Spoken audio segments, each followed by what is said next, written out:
Ka pai. Kei te rongo noa e a Raniera. Kei te rongo i a koe kuia.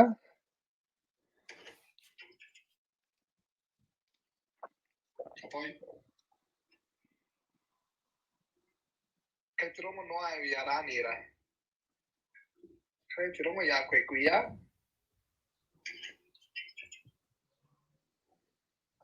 Ka pai. Tōro e kui. Kei te rongo noa e a Raniera. Kei te rongo i a koe kuia.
Tōro e.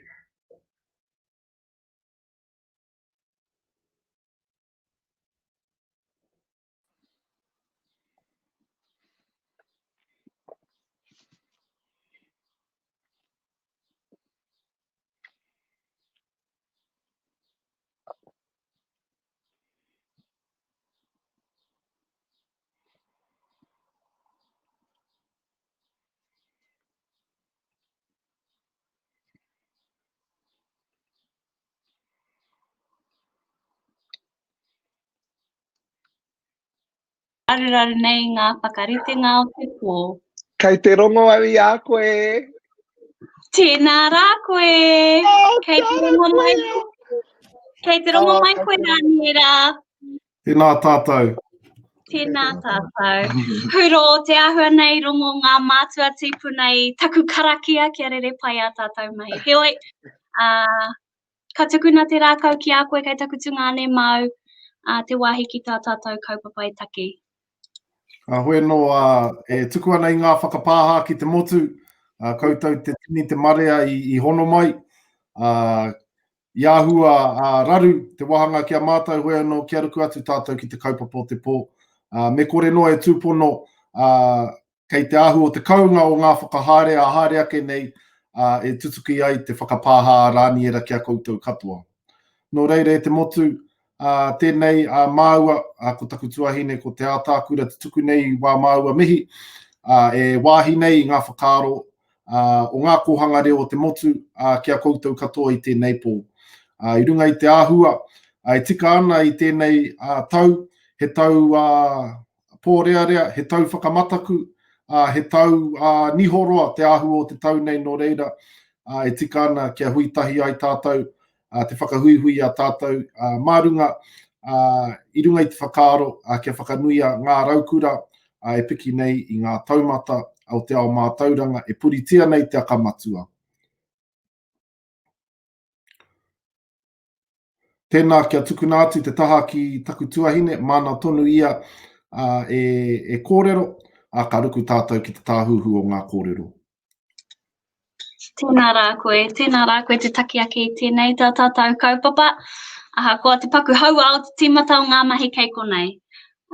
Tēnā rā tātou katoa, ai tautoko ana i ngā mihi a tōku tungane. Ki tēnā o koutou, ko piri mai ki tēnei tā tātou kaupapa. O te rā ngā ringaringa, ngā waiwai o tēnei tā tātou kaupapa. Te mātāmua o ngā kaupapa whakarauora i te reo Māori. Kei taku kaupapa, me pehea rā ngā mihi ki a koe. Te whakaeme mai e nei raukura, no te kōhanga reo, no ngā kura kaupapa Māori o te motu, ki tēnei huihuinga. Kei taku manu, nau mai, hoki mai rā ki tēnei, tō tāua kaupapa, tā tāua kaupapa o te kohanga reo. Ka wai hoki a koe Pere te wāhi ki te whakataki ake i a koe anō. Kei aku manu Pīrere, e piata mai nā I te pae, tēnei rā a whakamānawa te rere atu nei kia kōrua, I takina mai ko ngā mahi o tēnei o ngā kaupapa, ara te whakapāho arorangi atu I te motu mā te ipurangi tonu. Nā reira, tēnei au ka mihi atu kia kōrua o tira te kaupapa nāna nei tātou I kawea mai, I tōtō mai, ara kia wānanga tahi tātou, kia kōrero tahi tātou, mō ngā reka I puta I te tau nei, haungara no ngā hāuauatanga, ko te ātāhua pea, ko ngā kaupapa pēnei, e noho tahi ai tātou, te teina me te tuakana I raro I te whakaaro kotahi. Nā reira, tēnei rā a Pere Wihongi, uri o te tai tokerau, raukura o orowhana kohanga reo, o te kura kaupapa Māori ārohe o Māngere, e mihi atu nei kia koutou I te iwi, tēnā rau atu koutou katoa. Tēnā rā koe. I mua I te tuku I a koe kia rere I tēnei kohanga. Kua tino ki te marea I te huhua tohu. Kua whakawhiwhia ki a koe o tira ki a koutou. I roto I ngā wiki tata nei. Tēnā kōrero mai mo etahi o aua tohu rā. I te me ko tō toa he toa takitahi. He toa takitini. E mihi ana. Tika tonu, me te hako taku toa he toa reo Māori tonu. Kia hau nei koe nei tonu ngā hua, kaua o taku whakatupuranga ana he, engari o te whakatupuranga o te kia nei raukura. Kua puta I te pātū watawata o te kohanga reo o te kura kaupapa Māori. Nā reira, ko tā mātou, he whakatauira atu I ngā āheinga. A te raukura I tēnei ao ko whitiwhiti. Nā e mōhio tonu nei ahau, ko te tuāpapa o ngā mahi katoa o te kohanga reo, o te kura kaupapa Māori, ko te reo Māori tonu.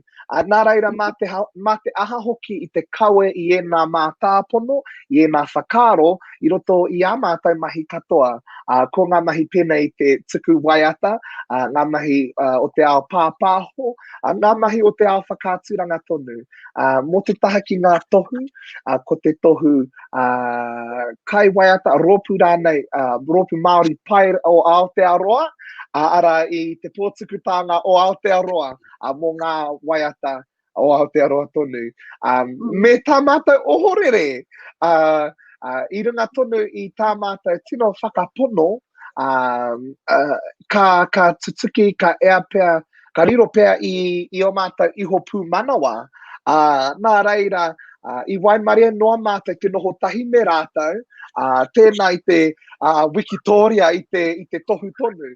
Hoi anō I te otinga iho, I te wānanga I mua tonu I tā mātou haerenga atu ki tēnā o ngā pōtuku taonga, I noho tahi mātou, I wānanga tahi mātou, me nā kawai marie, ia mātou, tētahi tohu, māwai rā tēnei taonga, me tā mātou whakapono, titiro ana mātou kia mātou anō, me te mōhio he raukura mātou, o enei kaupapa rangatira o tātou, ana ko te kohanga reo ko te kura kaupapa Māori.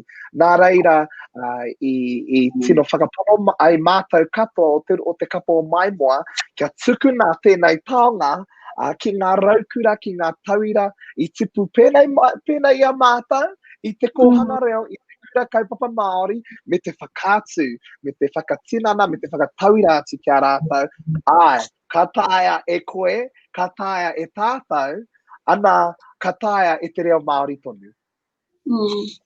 Tēnā rā koe, me taku mihi nui ki a koe, I rongo au I ngā mihi ātāhua ki ngā kaupapa, nāna tonu koe I whakatangata o tira koutou, no reira e mihi ana ki a koe o tira ki tō tira.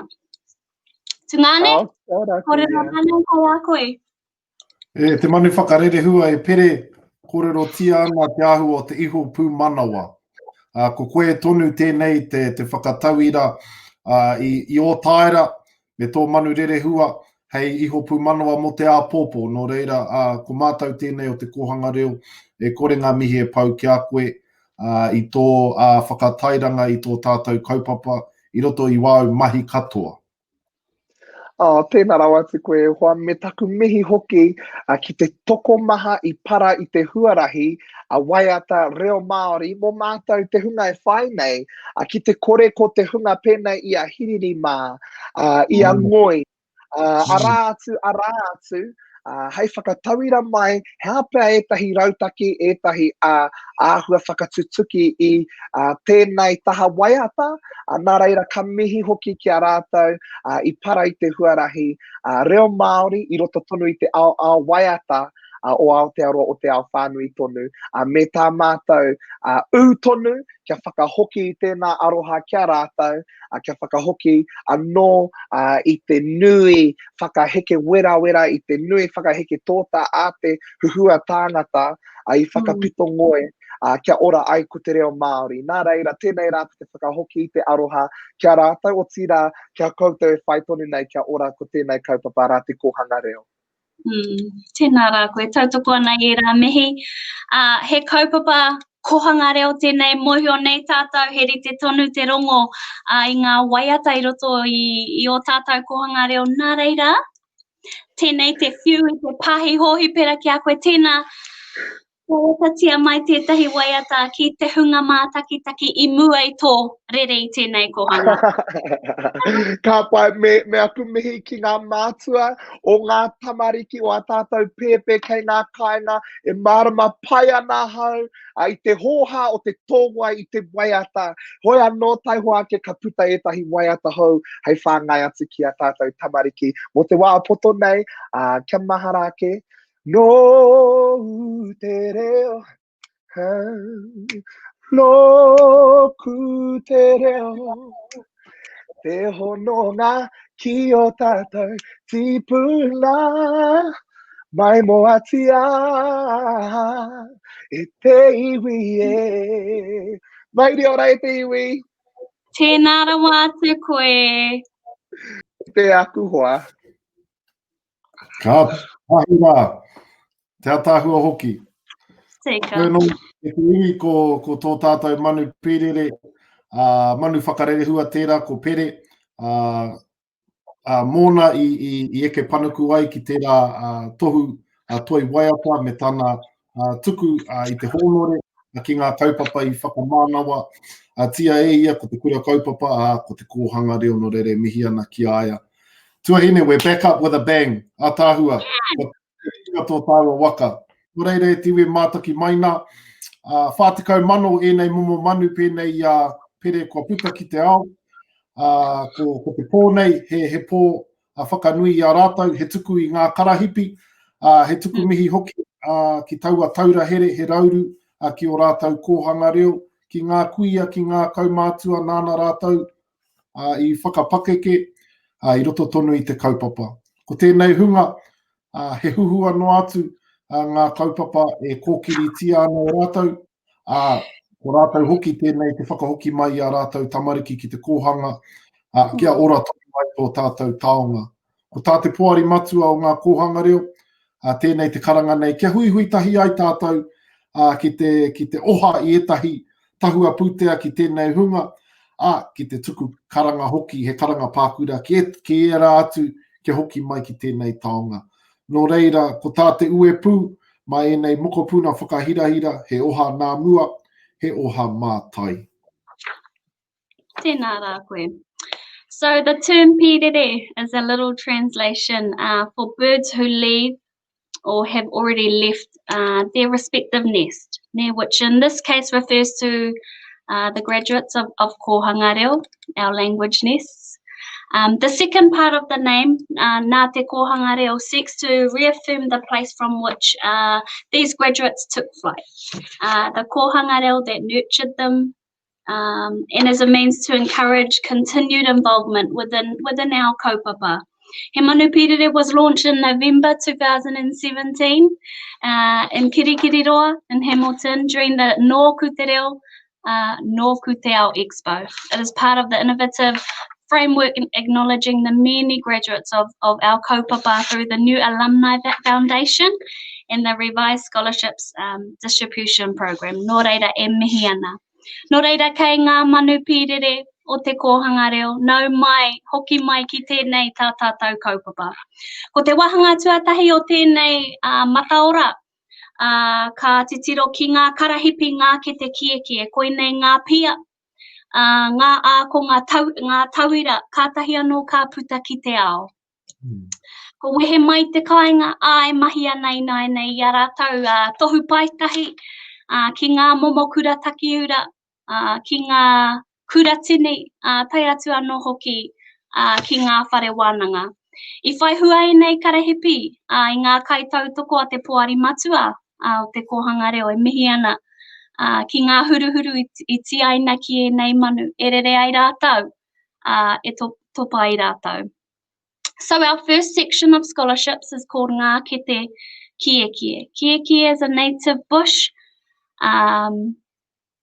is a native plant found in the bush, and this section signifies those who have left kura and home and venturing out into the world.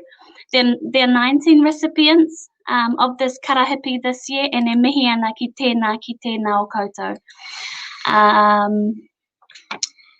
These providers are also the sponsors of the whānau card. Tātou kei a tātou e nei kāri whānau.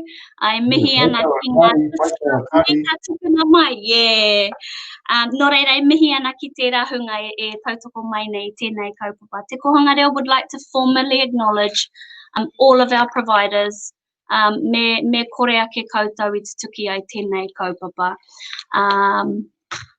Kia, anei te kāri, tēnā rā koe matua tahuri, anei te ahua o tā tātou kāri, whānau kār, me kaore anō koe kia tono I tētahi o enei kāri kia kakamate tono, nui ngā discounts e hoa ma. Kia whakairihia ki enei kupu, koia nei ngā kupu kairi ki te pātu o tōku kōhanga reo. Kia au, kia tika, kia titi a te reo Māori ki te ngākau o tēnā. Ai mihi ana ki te huhua kai tautoko, I ngā karahipi Manu Pirere, kia whakahuahua ki etahi o tēnei hunga, Crombie Lockwood, Placemakers, Noel Leeming, Power Shop, Senyong, Big Save, Sparks, Skinny, tai atu anō hoki ki Carpet Court. E mihi ana.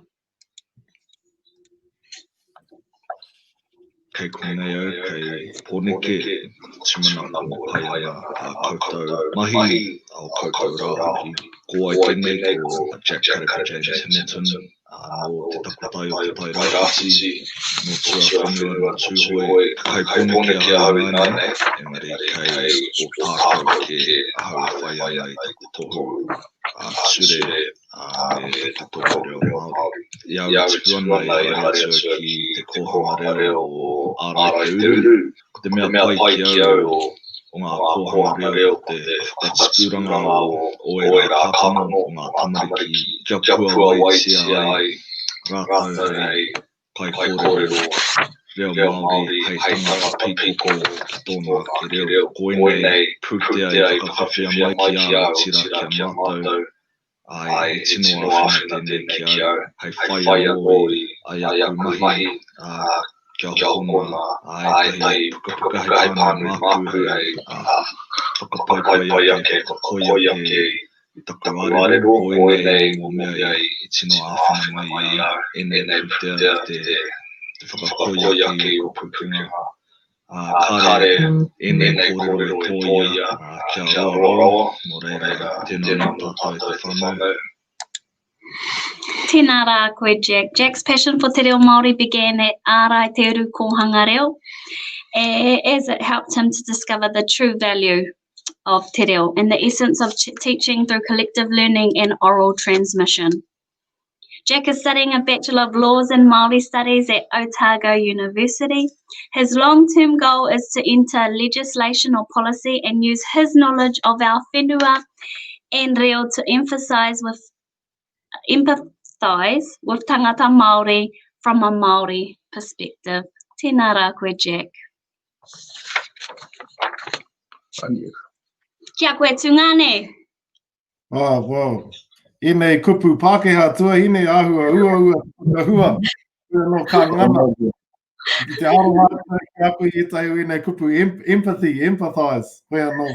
Ko te karahipi tuarua a e mihi ana kia Jack. Ki tetahi tama ko hikurangi te maunga, weti weti. Ko waiapu te awa, ko Ngāti Porou te iwi, te ahua nei, he sky blue, te tihate o te tangata nei, ko David Beach tōna ingoa. David attended Whakarua te Kōhanga Reo, that's the home of Ngāti Porou East Coast, and is studying a Bachelor's of Forestry Science at the University of Canterbury. When he completes his degree, David wants to return to his iwi, to Awhi, tautoko, and share his knowledge with rangatahi that pursue the same mahi in forestry science. David, e mihi ana ki a koe, tiakina te taiao, o ti rā manaki hia, te reanga kei te piki mai e haere ake nei.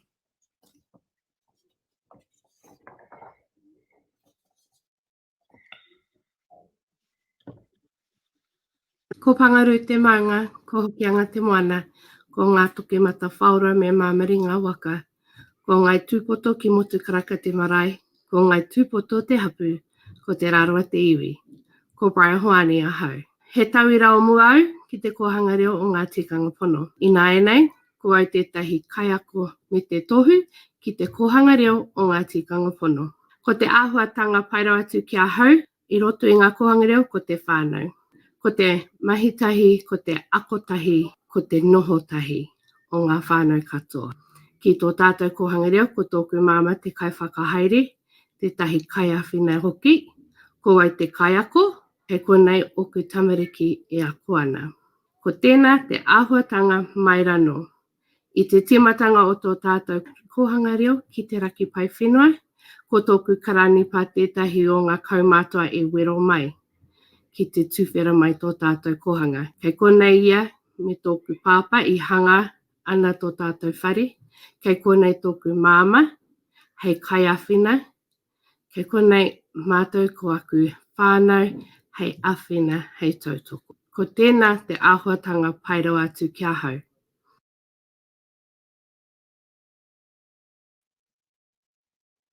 Tēnā koe, Brian.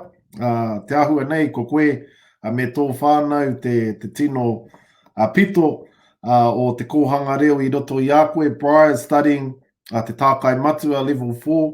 It's a tohu that's provided by Te Kohanga Reo National Trust to support administration. Nō reire, mihi ana ki a koe me te atahua o tō tuku i wāu kōrero. Tuahine? Tautoko ana. Kia whati atu ki tētahi atu, ko Waimare McKeel Blake.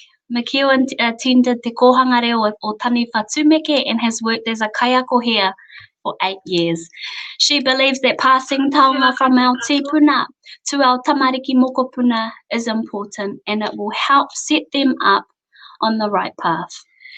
She is studying Toyata Taruangi at Te Wānanga o Aotearoa, and she wishes to become fully qualified in Te Whakapakari so that she can encourage and motivate mokopuna to speak te reo at all times. Tēnā rā koe.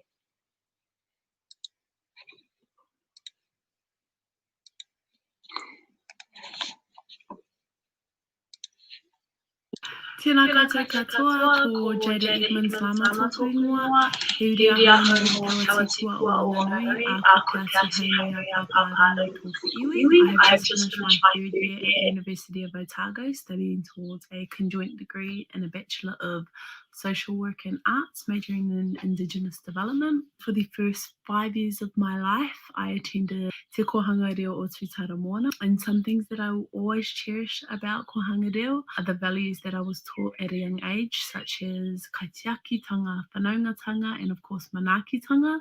These have all kept me grounded and are a constant reminder of the importance of relationships and just staying connected to your hapu, your iwi, your marae, and of horse, your whānau. And with the pūtea that was awarded to me, it all went towards necessary course materials that I needed for my second semester of this year. It was very, very helpful. Nō reira, I runga I tērā. Ka rere tonu ngā mihi kia koutou ngā kaiwhakarite o tēnei kaupapa. Mō tēnei āheitanga, nō reira, nau te raurau, nāku te raurau, kaora ai tātou katoa te iwi Māori.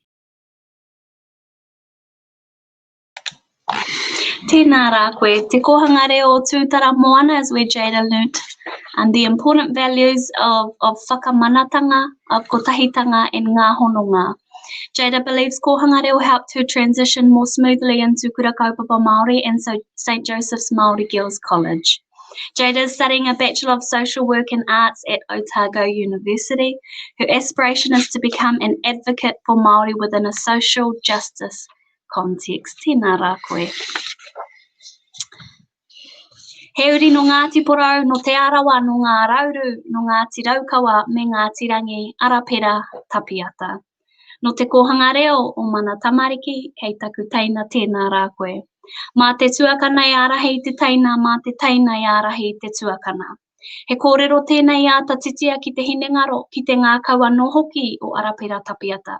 I tana tipu I roto I te kohanga reo, I te kura kaupapa Māori, tai atu anō hoki ki te whare kura. I tipu ake I roto I te mātotorutanga o te reo Māori me ngā tikanga Māori. I koro waitia ia e te mahana o te aho matua, a ko o nā mātāpono he mea kuhu ki te ngākau titi tonu ki te wairua ake. No reira iaia I te kohanga reo, I nui tana a ta mātakitaki a iana tuakana, heo I tana whakawhitinga ki te kura, ki te whare kura, I mārama te kite, ko ngā tuakana I ako mā te nohotahi, me te whakarongo hoki, ki a rātou teina o te kohanga he kaiwhakawe tonu. Tonu tēnei kōrero I aia I tēnei rā tonu. Tēnā rā koe Arapera. Arapera is studying a Bachelor of Māori Resource Management, Māori Studies and Law at Victoria University.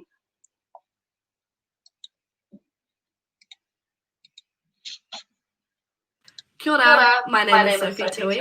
I am from Ngāti Tama and am currently studying Commerce at Victoria University of Wellington. I attended Te Iwi Kohanga in Porirua, Wellington, and am grateful enough that at such a young age I was fully immersed in the Māori culture. One of the main things that I cherish about kohanga is the Māori legends that we were taught and how the morals from those stories should be applied to everyday life.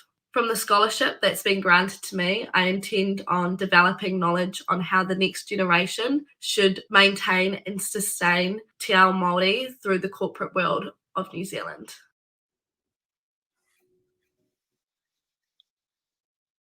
Miharo, Sophie. Kei te kite atu I te pito mata o ngā mahi a ngā mātua tīpuna I ngā tau whātekau tau ki muri nei, ātāhua. We're going to switch live now to Awhina, Aisha, Kaisha, and the whānau down there at Kimihia Te Mātauranga o ngā tūpuna. Tēnā koutou. Oh, aroha mai. Yay. Kia ora. Kia ora. Kua tino a tāhua te pō I naia nei. Me te kōrero au ki a wai. Ko wai. Ko Kaira tōku ingoa, ko Aisha tōku ingoa. And ko te Awhina Tata, ahai. Kia ora. Tau, I te wā o te mate uruta, ka noho au ki taku kāinga I te wā o te COVID, ka mātaki I a koutou me a koutou waiata. Nā, he kaimahi koutou, kei hea koutou, kei te waipaunamu koutou. Oh, we, te taia te rongo I tērā pātai, oh, we. Kua āhua raru hoki te wifi I kora. Oh, man. Tēnei au ko te tairākiti noa te wāhi e raru ana te wifi. E pai ana, ka koke tonu kia whakatikahia te hononga aho kore. ka hoki mai anō ki nei pipi papa. Kei te rongo mai koe iau te awhina? He aha? Kei te rongo mai koe iau? He ahua rite ki te pōmana, te rorohiko, hoha te tangi. Tera pia ka hono, o ka pera, ka taia koe te rongo kia mātau, ai. Tera pia me, he hoha tera. Tera pia me waiata. Hei? He waiata mo te wānei? Te taia te rongo e ngā pātai. He tohu pia tera. Hei? Kei a koe te wā mo te wā poto, he waiata? Ai? E whakamohio atu ki te motu ko waikorua. Ai? Te tiro ki tēnei, he mea hou tēnei. Anei, ai, mā koe teki nā te raku kei a korua te kāmera kare au ki pērage. Kua rite. Ana. Kua rite. Tihi te wa. Ko Kausha. Intro. Ai. Kia ora te ko para.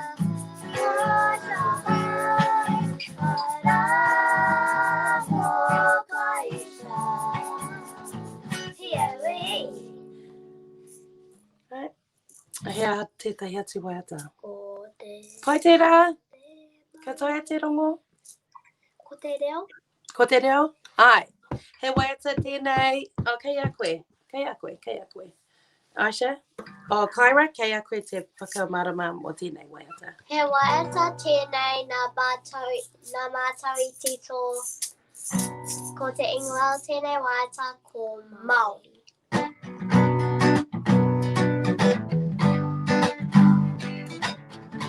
Kei a koe?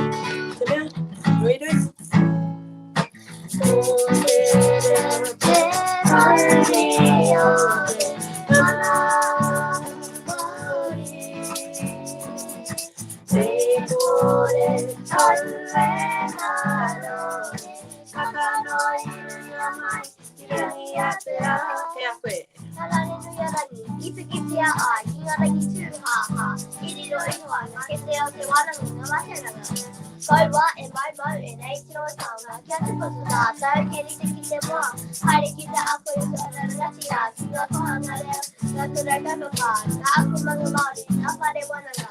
Ko te reo? Kia ria, Ko te reo? kia re, ko te reo, kia Māori. Tukuna kia re. Nata te whare huia rōroi. Tukutia te hopo maranga te angi tui, orai te reo. Tua ki te ao, ako na kōrero, whanai te reo. Te katamariki, Whakarai moana. e tui Māori mā, ko taku no te manika. Ko te reo Te mauri o te mana Māori. Te kore aue waro. Kakanoi rea mai, irangi a te ao. Kare anō kia mutu te paka. Kare anō kia toa. Taka mai tōne kai atu. Ki te mutu ngā. A te mutu ngā tatu pakari. Tata katoa. Tatani kai Māori. Kororia. Whakarongo ki te reo Māori e karenane. Whakarongo ki te reo. Irae, ka te atua I te tui o kia tana. Whakarikia, kōrero tā.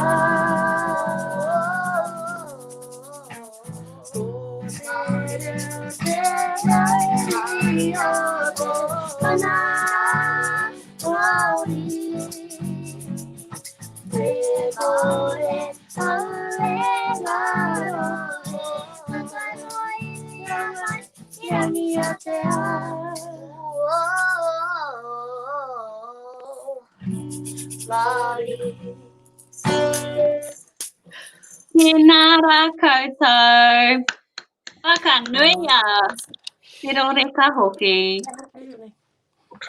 Tērā pia ka taraimata ki te hono ki tētahi atu pūrere I Piragi.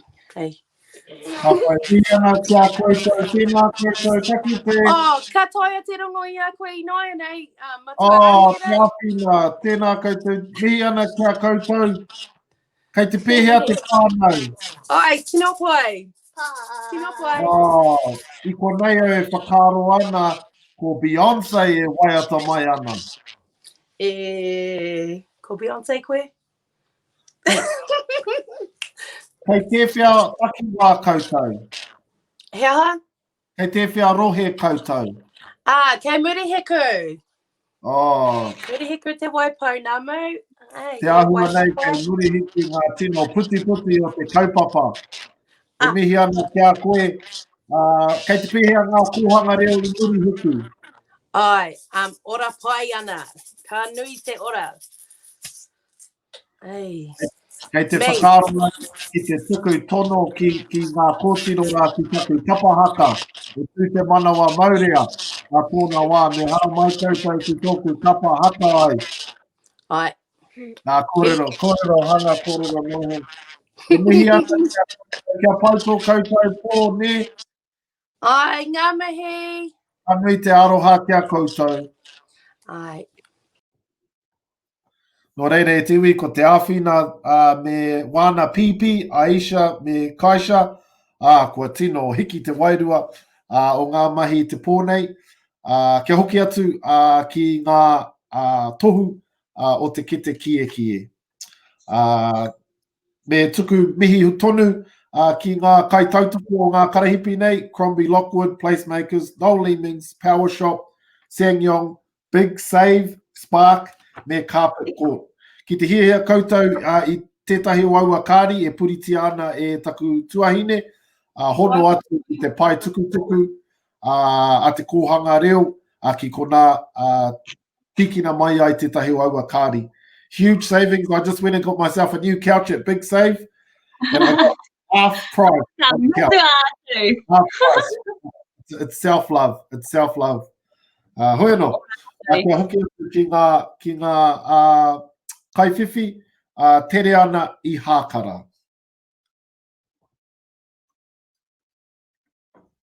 Tai hua kia hono mai tana video.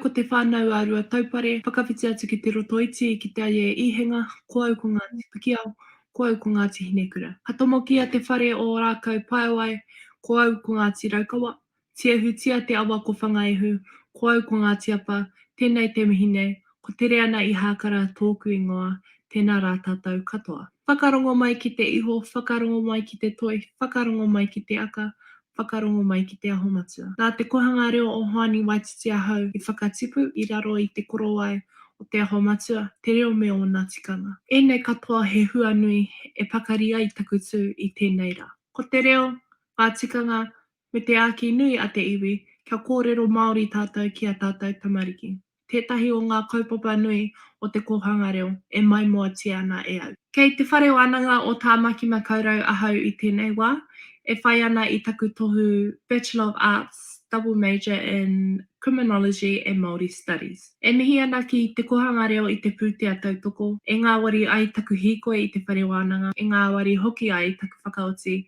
I aku pepa whare wānanga. Ka rewa te pōtai ki o koutou. Tēnā rā tātou katoa.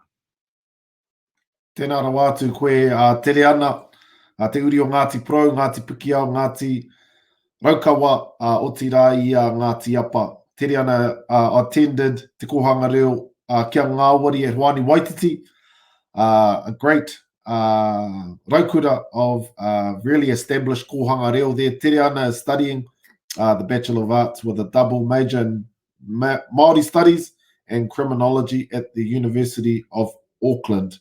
Hey, tuahine, there seems to be a bit of a theme here with this Ngāti Porou thing. So afterwards, I'm getting quite embarrassed.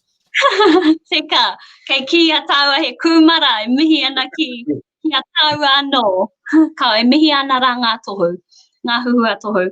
Kia koke tonu Tiana Bishop. Ko maumau kai te maunga ko nuha ka te awa, ko tā ki timu te waka, ko Ngāti Kahungunu te iwi, ko rākai pāka te hapu, ko Kahungunu te marae.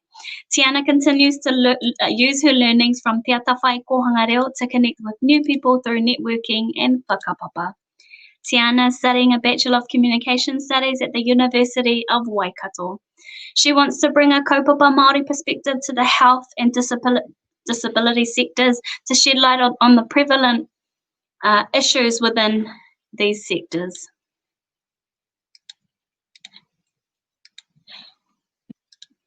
Ko puta ki te manga, ko rangita ki te awa, ko ngā tiawa te iwi, ko ngā tātua te waka, ko rongo maraeroa e ruera tōku ingoa. I have currently just finished my first year at Te Whare Wānanga o Waikato, where I studied a Bachelor of Arts in Māori and Indigenous Studies. Next year, I was hoping to do a Bachelor of Health on top of the one I'm currently doing. I attended Te Tiko Kohanga Reo, and one thing I cherished from Kohanga Reo would be whakawhanaungatanga and the manaakitanga within the kohanga. The pūtea has helped me in many ways. It's helped me travel to and from home. Being able to come home has helped me regroup and ground myself again so I can go back to Hamilton and smash out my mahi. It has also helped me to kickstart my savings for when I go flatting next year. It's going to be a very expensive year next year, and I'm glad to have the pūtea on my side.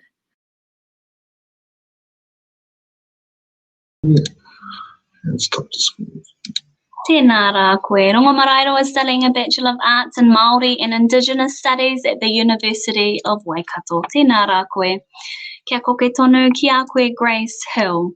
I tana whānautanga mai whangahia ia ki te waiu o te reo Māori me ngā tikanga Māori katoa. I moi a tana koe ia ka whakatūria he whare, he āhuru mō wai, he wāhirangi Māori e mō ngā tamariki mokopuna o te tahauru o Rotorua. Ka puāwai te moi a ko te rangi Māori e Kohanga Reo. E tūtonu ana i tēnei wā, ko te tino uaratanga o te Kohanga Reo nei, ko te tohu whakapakari tino rangatiratanga ko ia nei te reo Māori te pauwherena ki. Grace attended Te Rangi Māori e Kohanga Reo and is studying whakapakari tino rangatiratanga with Te Kohanga Reo National Trust.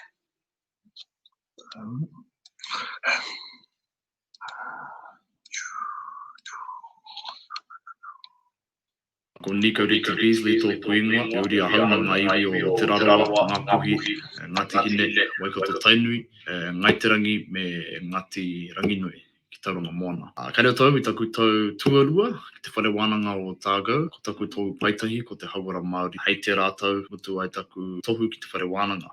Kei hea hau i tēnei wā, kei hāpai te hauara, a hau e mahi ana. Ko te kohanga i haere ai au, ko puau te moana nui a kiwa. Nui taku aroha ki a rātau, nā rātau a hau i poipoi i whāngai ki te reo. He mea nui tēnei, mea te kohanga reo ki a hau. Nāku anō i ki, nā rātau a hau i whāngai ki te reo. Me kore ko taku reo, ko kore au e tū hei tāne Māori. Kahāna i roto i te reo, ngā tikanga, ngā ahātu, ngā whainga katoa, ko whai nei e hau, i roto i ngā tau ka pahure nei. Ka mutu, he nui ngā nama i utua e hau, i roto i Te Whare Wānanga, ka mutu, i roto hoki i ngā āhuatanga o te mate uruta. Nā he taimaha nui tēnei, i runga i waku pukowhiwhi. Me pono taku kōrero. Mea he āwhina nui tēnei, te pūtea tautoko ki a hau, e utua ai aua nama e hau, kia hikina ke taua taimaha i waku pukowhiwhi, ka mutu i ngā pukowhiwhi o woku mātua, toku whānau, i roto i aua taimahatanga. Iti te kupu, nui te aroha, kia koutou, tēnā koutou, kia rohui hui mai tātou katoa. Tēnā rā koe. Nico attended Te Kohanga Reo o Puau Te Moana Nui a Kiwa and is studying a Bachelor of Health Science and Māori Health at the University of Otago. Hara mai. Kia koke tonu, Hinea Tatu, rere ki te ao marama Dorset Paiwai. Hinea Tatu is a staunch descendant of Rangitane and Tūhoi and flourished under the loving korowai of Te Kohanga Reo o Taniwaka. She is studying a Bachelor of Teaching in Primary Kākano Rua at the University of Waikato.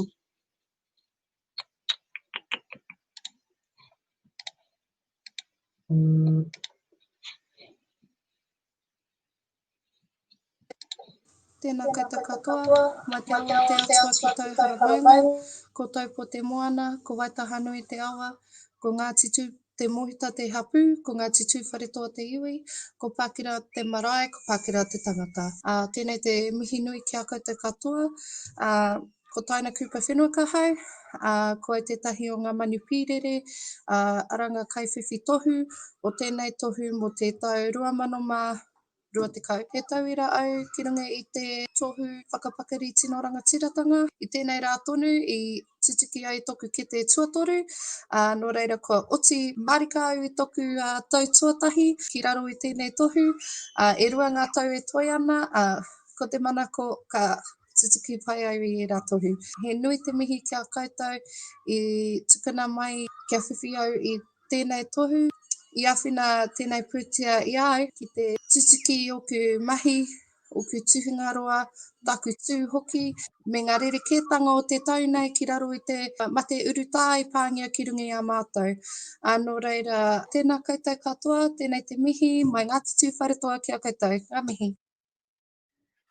Tēnā rau atu koe taina kupa Fenwick. He kaimahi tonu i roto i ngā kōhanga reo o tūwharetoa. He kai ako i roto i te kōhanga reo o Waitaha Nui.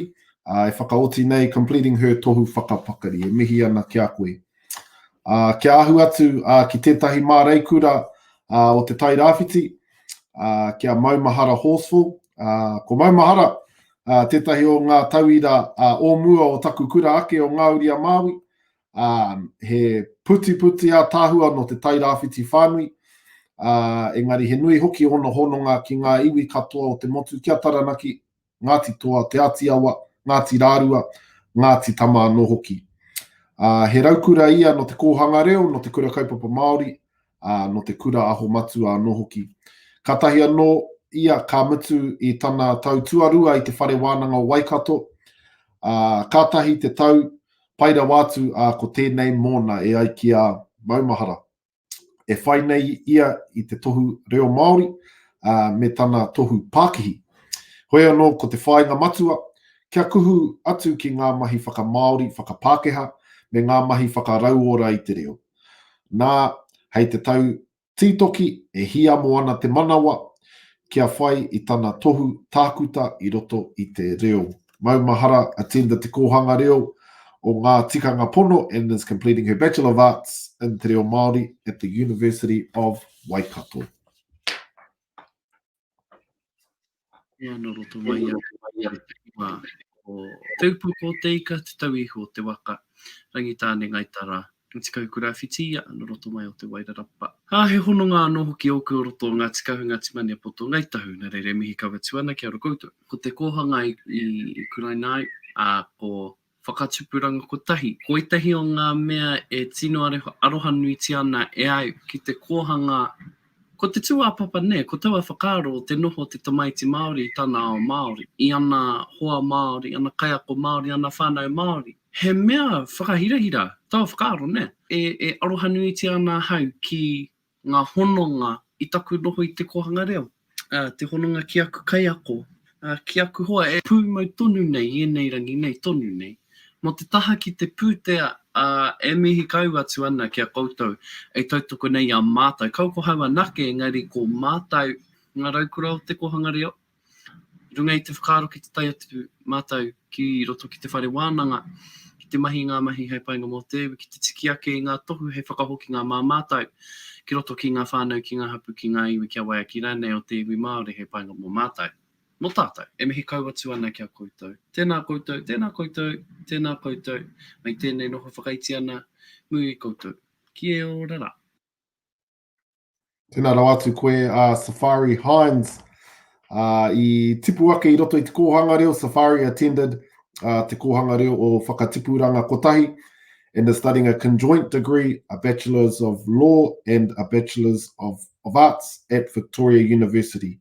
Kaori a rika ngā mihi ki a koe e hika.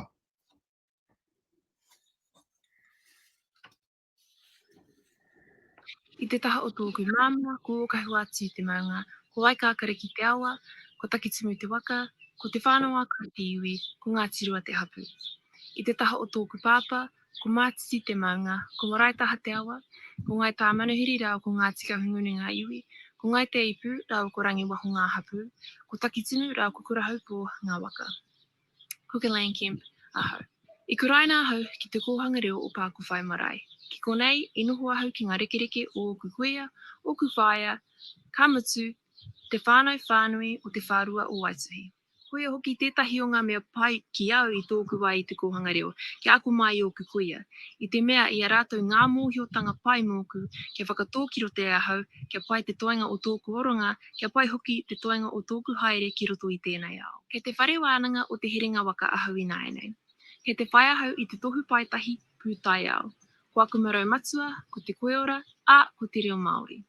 Nō reira, e tika ana kia whakamāno atu ki a koutou mō tēnei karahipi. I te mea, ka āwhina ia hau kia utu mō ku raumi pēnei ngā pukapuka kātahi, ka rua, mō aku utu whakauru ki roto I ngā akomanga. Miharo, Kellen. He tino pāti te kite I a koe, me te atahua hoki o te reo e maringi noa mai nei I a koe. Kellen attended te kōhanga reo o Pāku Whai and is studying a Bachelor's of Science at Victoria University. Now, just a quick tab there for Victoria University. Our scholarships there are acknowledged dollar for dollar. So our $1,000 scholarships, they add another $1,000 on top of that. E mihi ana kia Victoria University. Tēnā tātou katoa ko te ua ko nehunehu o te rangi tumu ana tōku ingoa. He uri tēnei no tūhoi pōtiki. Te wānei ki te whare wānanga o Awanu Iarangi au e mahi ana I te tohu toi tangata. He ākonga au, he raukura au, he mea ahu au I te kohanga reo o Hoani Waititi. Ko tētahi mea e tino kai ngākau nei au I roto I te kohanga ko tōna hono anō ki te whānau, ko te mātāpono o te tuku I te mana whakahaere ki te whānau, kamutu ko te āhua poipoi te reo, ko te kohanga reo te tuākana o te kura kaupapa o te whare kura. I whakamahia au a pūtea hei utu I oku whi mo te whare wānanga, kei taku tautuarua au. Nō reira, he āwhina nui te pūtea I te utu I ngā whi kamutu I taku piki, taku eke, ki tēnei akoranga o te tohutoi tangata ki enei mahi, ki enei mātauranga, kamutu ki taku anamata. Nō reira, e mihi nui ana ki a koutou o te kohanga, kamutu ki tēnei kohanui I tuku mai ki au. Ngā mihi. Tēnā koe te ua. Ka pōkereru o mātua I tō eke nei ki ngā taumata tike tike. Te ua attended te kohanga reo o Hoani Waititi, Marae, and is studying a Bachelor's of Humanities at Te Wānanga o Awanu Iarangi. Nō reira, ka mihi kia koutou katoa o tira me mihi tonu. Wā tātou kai tautoko, Crombie Lockwood, Placemakers, Noel Leemings, Power Shop, Sangyong, Big Save, Spark, Skinny, and Carpet Court. So once again, whānau, don't forget to hono mai to kohangareo.ac.nz and apply for your card. It's coming up to Christmas time, so it might be a great idea if you're thinking of crashing out, looking at one of our sponsors who are supporting this kaupapa tonight. Okay, we're heading to our taniwha hikuroa. Tētahi tino kuia mōrehu me ona taera maha o tira tōna ona whakaaro rangatira ki tō tātou taonga, kia whaia bina. Koenei ngā pai o te hangaraua te Pākehā tungane kei te kāre anō whaia bina kia hono mai ki a tātou. Well, it's just been a month for it, hasn't it? It really has. Kia manawa nui mai te whānau. Koe anō. Ahakoa ngā whakararurarutanga o te pō e uta tonu ana I ngā mihi nui tai ore ore ki te hunga kua whakawhiwhia ki nei karahepe. Kua rongo tātou I te nui o te hunga I Waimare he tautino ua tēnei.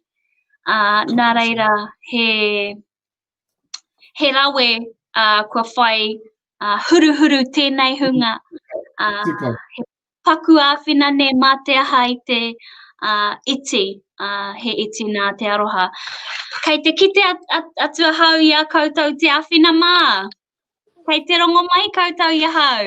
Ai! Tēnā kōrua. Ia tātou e tatari ana ki a whaia bina. Ka whakawhiti atu ki a kōrua. Te ahu nei kei te takatū kōrua, kei te rite ki te karawhiu i tētahi waiata anō, ne? Kei te pai tēnā ki a kōrua.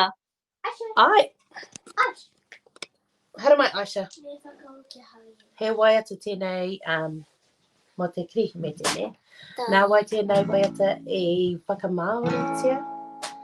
Nā, ai. Ai, nā mai sirika. Hara mai, Aisha. Aisha. Kia tere.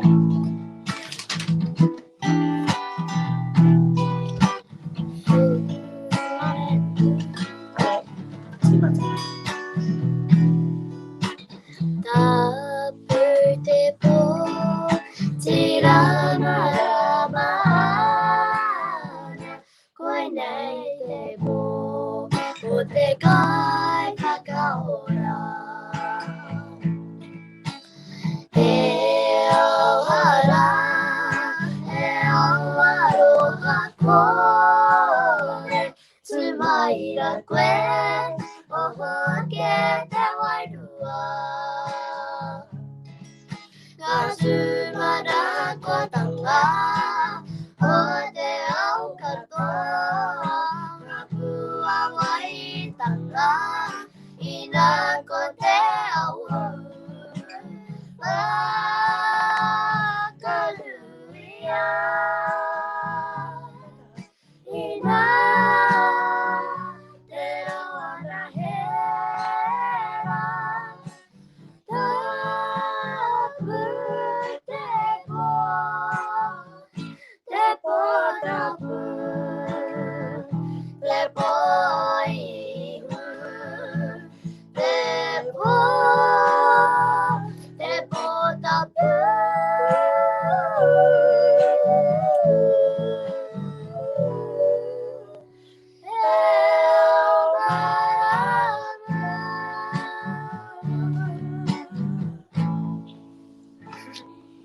Tēnā rawa te kōrua koutou.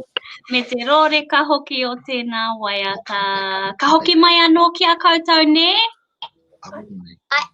Tēnā koutou. Ko hono mai a whaia bina, nene bina. Tai hoa i ngā hangarau. Tēnā rā koe, kei te rongo mai koe. Ai, e rongo atua. No matua tahu te he. Kāti ake kei te pēhea koe, o tira ngā kohangare o te motu.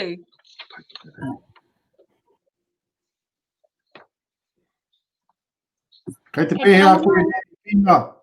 E tino pai ana hau, e tino ora nei a hau. Ko rongo hau i a pai nei na. Ka pai. Kāti kei te pēhea ngā kohangare o te tai toke rau. Me ki, e tino ora nei a hau me te tino pai o ngā kohanga i roto te tai toke rau. I roto.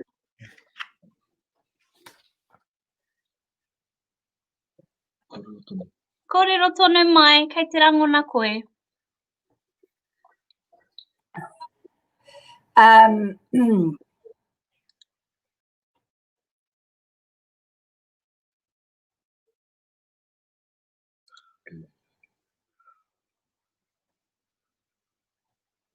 Aroha mai, e rongona hau, e rua, e turu ngā reo e puta mai ana. He tino rau e ngā kohanga konei, mi pā mai te mate urupa ki a mātou i konei, ka kite te rereketanga ngā āhuatanga i roto ngā kohanga. Tēnei wā, ngā mea ko pā ki te rātou. Engari, me ki e pai ana i tēnei wā. Ka pai, koera te mea nui. He rongo pai tēnā kei te ora ngā kohanga reo te tai toke rau. Nā ko tētahi tohu nui o te pō nei, ko te tohu o tāhi mihinare. He hau o mahara mōna, me tēnei kōrero ona whakaiti me whakaiti.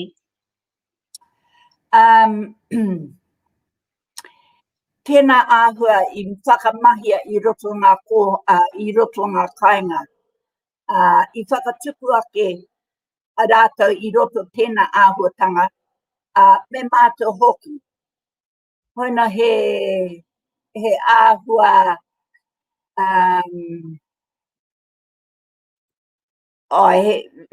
ko tēra te mea I tino mōhe o pai a mātou ki mai ngā mātua ki te whānau mai hoki I a tāhimi me noho whakaiti ngā wā katoa tukua mata iwi ke koe e whakanui. Ko te mahi o te whānau e noho ke ki muri ki te āwhina atu. Ko ena ke ngā āhuatanga te whakaiti I mahia ena mahi. I mahia tēnā mahi. Kui, kei te rongo mai koe I au? Ko rongo hau I a koe tēnei wā. Ka pai, tēnā koe kui. Kei te whakaro au mo te wā o te mate korona. Hea tahi akoranga ki a koe mo te kohanga reo I puta I roto I te mate korona. Tēnā ko te ki tōku whakaro, kia matara whānau. Ke tino matara rāta I roto tēnei āhua me he mea ka whakaoki atu ngā wā o mua I pā mai tēnā āhuatanga I ngā tauko pāhuru. Ko tai mai anō tēnā āhuatanga I tēnei wā me whakatūpato te mokopuna ki te whakaro ke e te kōrero mai te ao kia tātou katoa. Kia matara tātou. Ro te ao māwi pēr te tai ao ko ngā tūpuna e nā pēr e whakātu mai ana te tahi āhuatanga kia tātou. Kia matara pēr tātou. Tēnā koe, kui.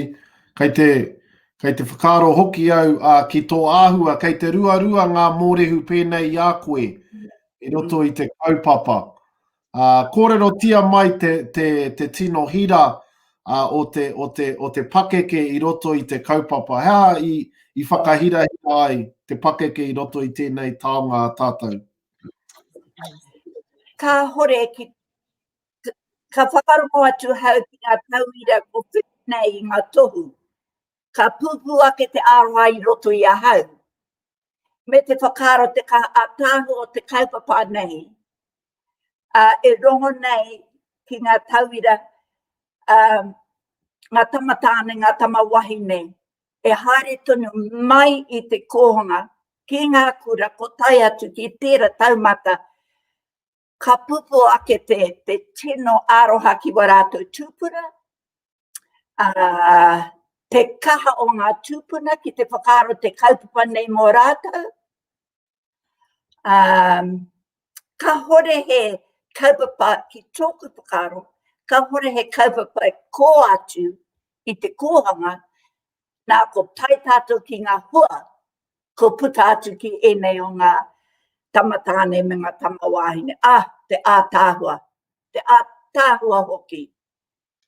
Ki te whakarongo atu ki warātou kōrero.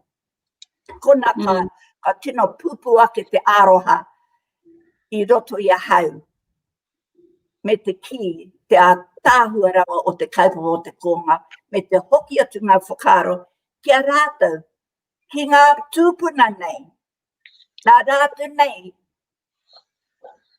I whakatū tēnei kaupapa mō ngā tauira nā ko whiwhi nei ngā tohu. Miharo. Tautoko ana tēnā. Ia koe kōrero ana mō te wāhi nui o te kaumātua ki roto I te kaupapa. Ko tahi atu anō te pātai kei au, e kōrero ana mō te aroha o te puna ki te puna, ne o te moko puna ki te tipuna, o te tipuna ki te moko puna. Tēnā kōrero hia mai mō tēnei tūāhuatanga. Ka hore he taonga e kō atu I te mokopuna. Ka ore e kō atu te rawe ki te mātakitaki ngā mokopuna nei, ki te whakarongo atu ki a rātou, I roto wa rātou ake tākoro. Kei a rātou te ao. Kei a rātou. Ngā wāka ki te hau ngā mokopuna nei, ka tino pupua ki te aroa ki a rātou. Te rawe. Te tino rawe ngā mokopuna nei. Me te hoki atu ki ngā tūpuna o mua. Tō rātou whakaram. I pono nei ki wa rātou mokopuna nā ko tātou tēnei pō e miharo ana ki ngā mokopuna nei. Tēnā rā wātu koe whaia bina, te tonga rere wā o te tai toke rau kua hono mai nei. Tuku mihi atu ki taku hoa ki a wasi.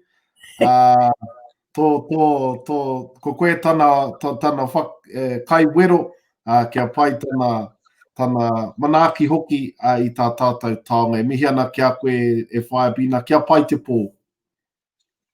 Tēnā koe. Tēnā rā koe. Kia koke tonu tātou ne? Ki te wāhi ki te tohu pairua, Masters, ngā ke te pīngao. Ko ngā ke te pīngao, ko ngā tuke mata o tāne. Ka tipu te pīngao ki te taha moana. He tohu anō I te wehenga o te taiao o tāne māhuta. Rāua ko tangaroa. Ki konei ka kitea te moana nui e hora ana, ai karangana, ko te ao tērā e kānapa mai ana. Ngā ki te pīngao are sturdy plants that grow on the sand dunes near the ocean. They mark the separation of the domains of Tāne, god of the forest, and Tangaroa, the god of the sea. It also signifies time when a person is ready to venture out into the big wide world. These scholarships are provided by Te Kohanga Reo National Trust and are worth $2,000 each. And there are 4 who were lucky enough to receive. And all 4 of them are Manu Pirere who are doing their masters all at university. Nō reira kia whakawhiti atu tātou ki a koe iri hāpeti nepe.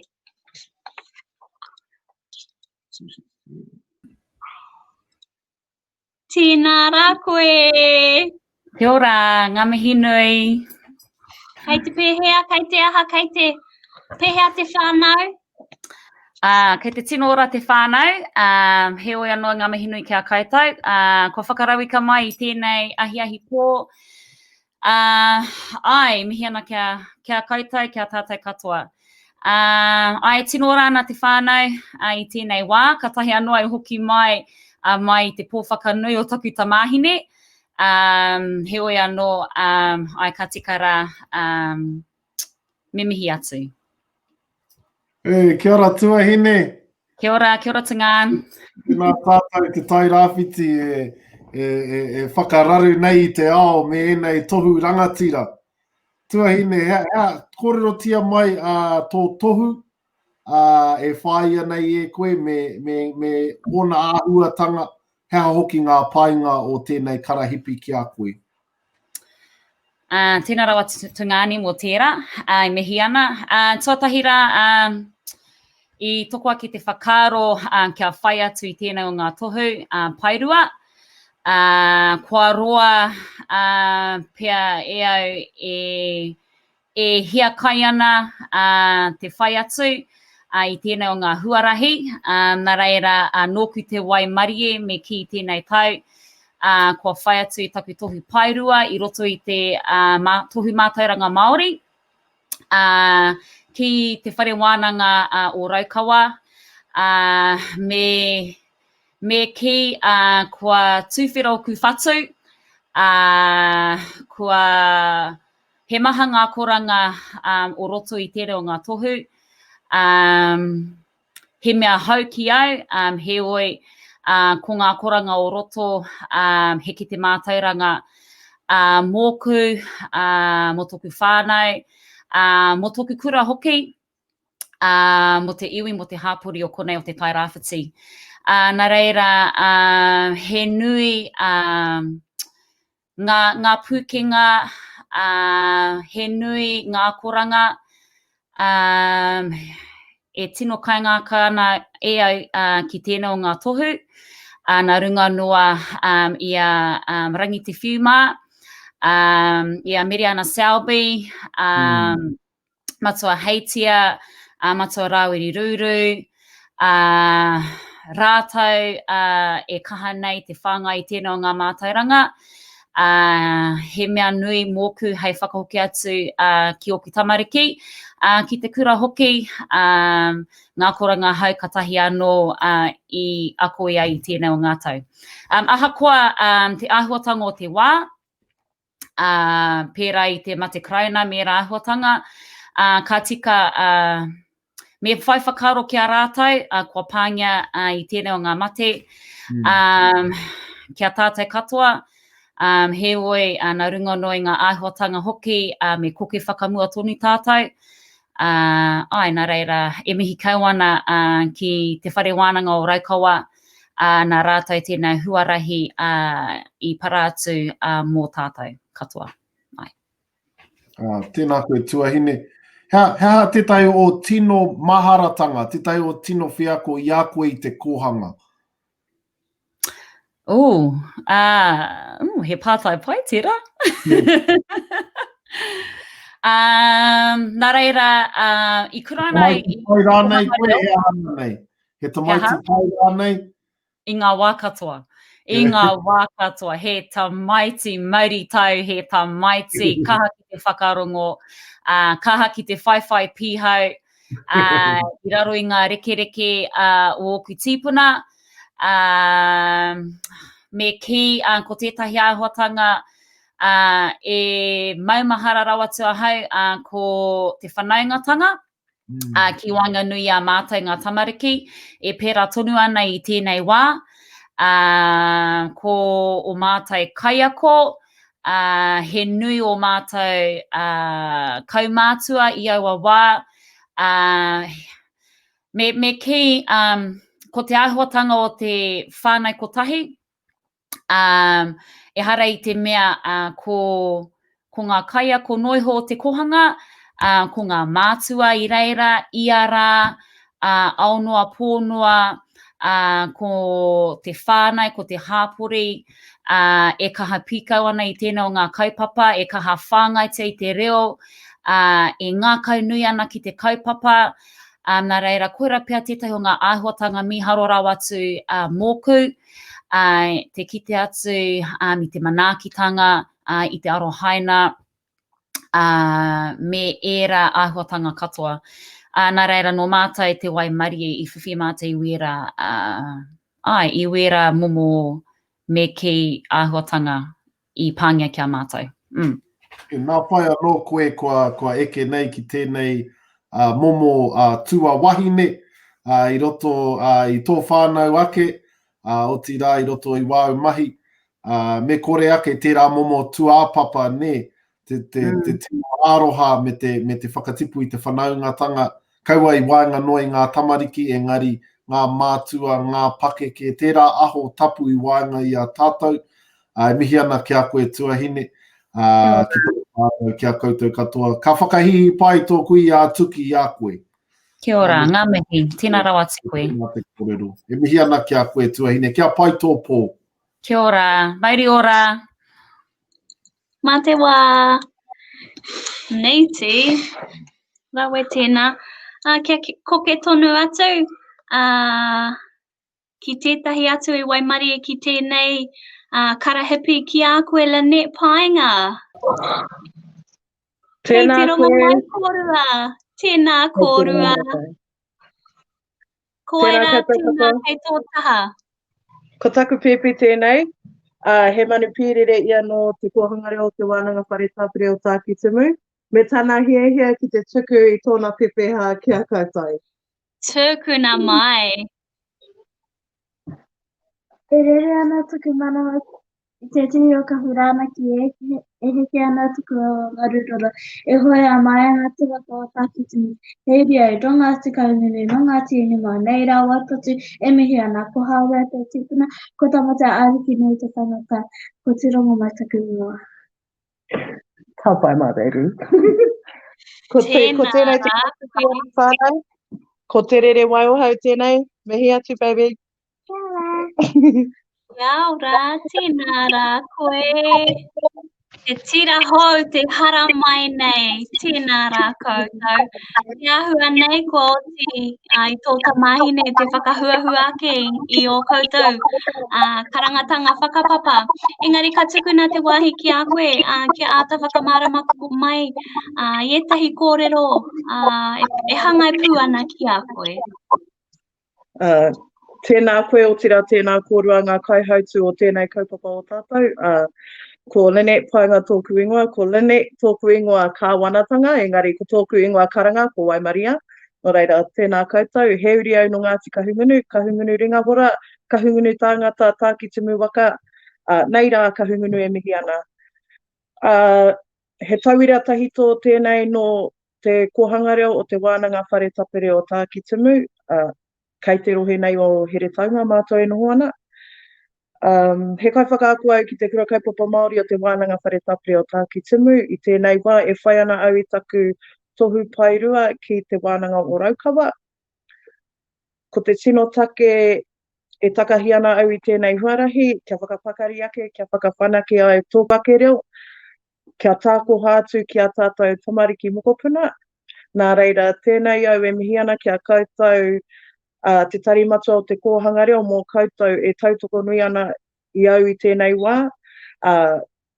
Kua wātea koutou I tērā taha āwangawanga ōku, arā te taha pūtea, kia aro pai au ki tēnei kaupapa.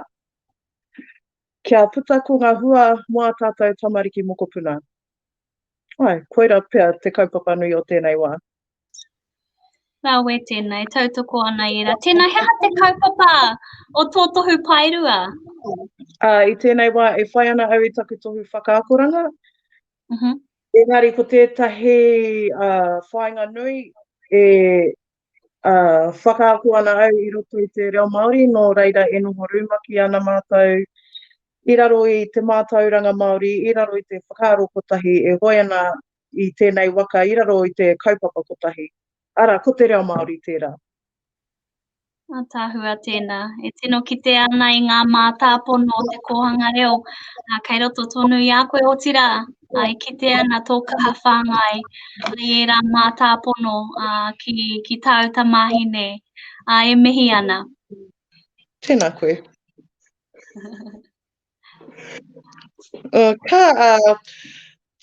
He mihi anō aku, ka tika rā me mihi oku mātua, nā raua te reo Māori I whāriki hea hei tuapapa mōku ake o tira mō ngā uri oku, ki oku hoa, ki oku whānau whānui, o tira oku hoa mahi ki te kura kaupapa Māori o te wānanga whare tapere o Tākitimu. Kua kaha aki, kua kaha poipoi, I au I roto I tēnei kaupapa. Kia tutuki ai ngā hiahia, oku ake hiahia, hei whāngai atu I a tātou tamariki mokopuna. Koira, me pono ki te kaupapa. Koira aku kōrero. Tāwe tēnā, e tautoko ana I e rā whakaaro o tira I e rā mihi. Ki ana rā te koro mā te hapori ne tātou katoa. Ai ata ope, ata pui, kia whanake te tipu. E mihi ana tō hapori, e ka hāwhina ana I a koe. Tēnā rā wātu koe, I whai wāhi mai ki tēnei kaupapa me ngā mihi nui, ka uta ki a koe. Kia kaha rā I roto I o mahi, kia tutuki rā tō tohu. Tēnā koe o tira, tēnā koutou. Tēnā koe.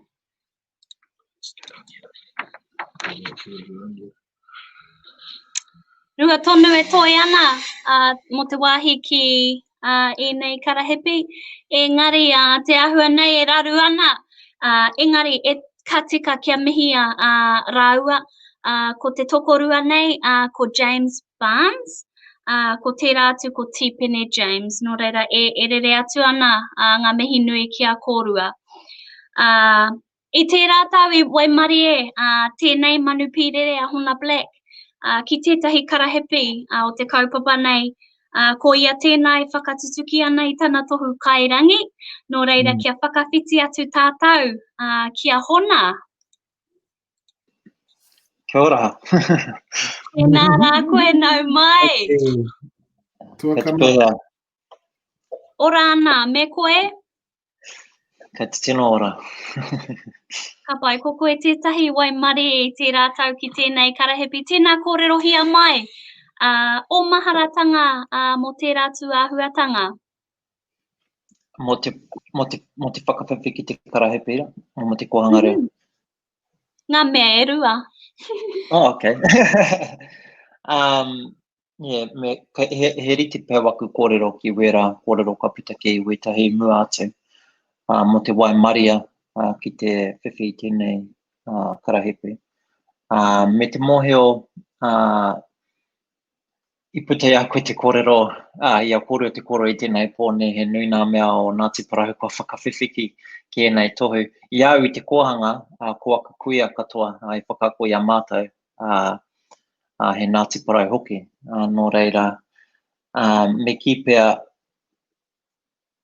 tātou nei, e whai nei tēnei ara, me ki kai te ngana, ki te whakatutuki I ngā wawata ora, I mahu e mai a rātou mā. Hoi anō, ko te paanga hoki o te karahipi nei, I whakawātea iau ki te aro nui ki te kaupapa mo te tau nei, ana kua hoki au ki te kāinga noho ai, nō reira I wātea te rātaha. Me te mohe o he nui tonu, he nui te utu o te mahi rangahau I wetahi wā, rangahau Māori, me whakaaro nui ki te koha, ki te penihini, ki te kai, ki te ahatu, ki te ahatu. Nō reira, e nui tunu nei aku mehe ki a koutou o te kohanga reo. I whai wāhi ai te whakatutuki I wera momo āhua. Tuakana, e hona,